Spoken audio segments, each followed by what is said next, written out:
මගේ නම WG ශාන්ත වටරක ගමකි.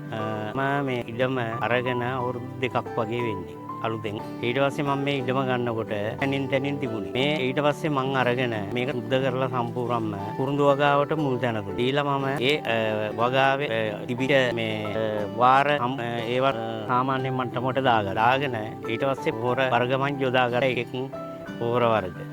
ඊට පස්සේ යොදාගෙන ඊට පස්සේ මේ ඉඩමේ කොර හැන්ඩි පැත්ත ටිකක් වැඩිපුර තිබුණේ. ඒවත් මම සම්පූර්ණයෙන්ම කපලා ඉවත් කරලා මම කල්පනා කරා මේ සැරේ මේ හොඳ පොර එකක් මොකක් හරි මේ යොදා ගන්න ඕන කියලා.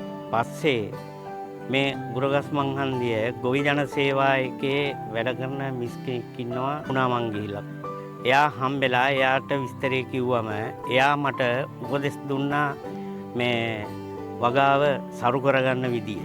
ඊට පස්සේ යා මට මේ CI මේ පෝර එක මට මේ ටොප් 613 කියන මේ පෝර එක ගැන මට පැහැදිලි කරලා දුන්නා. ඊට පස්සේ එයාගේ ඒ පැහැදිලි කිරීම විශ්වාස කරලා මම මේ එයාගේ විශ්වාසය නිසා මේ පෝර එක මේ යොදාගත්තා මම මේ සැරේ. මේ ඉඩම සම්පූර්ණයෙන්ම හිස් වෙන්නම කපලා පෝර දාලා මාස 3ක් වෙනවා දැන් මේ වෙනකොට. මේ වෙනකොට මේ මාස 3ට ඉඩම හැදිලා තියෙන විදිය අනුව මට හිතට විශ්වාසයක් ගියා මේ පෝර එක අනිත් පෝර වලට වැඩිය ඉතා ඉදිරියෙන් ඉන්නවා. ඊට පස්සේ දැන් මම මේ මාස 3ක පස්සේ මේ බලන විදිය තමයි මේ ඉඩම දිහා. මේ ඉඩම මේ මාස 3කට කලින් ඉස්සෙන්නම මේකේ වල් පඳුරු අරව මේව සියලු දේ කපලා අයින් කරලා දැන් කුරුඳක් සාමාන්‍ය කුරුඳක් බවට අරගෙන තියෙනවා. ඉතින් ඉදිරියටත් මගේ තව ඉඩම් කීපයක් තියෙනවා මේ තව කුරුඳු තියෙන ඒවටත් මම මේ පෝර එකම යොදා ගන්න මං ඉදිරියට බලාපොරොත්තු වෙනවා.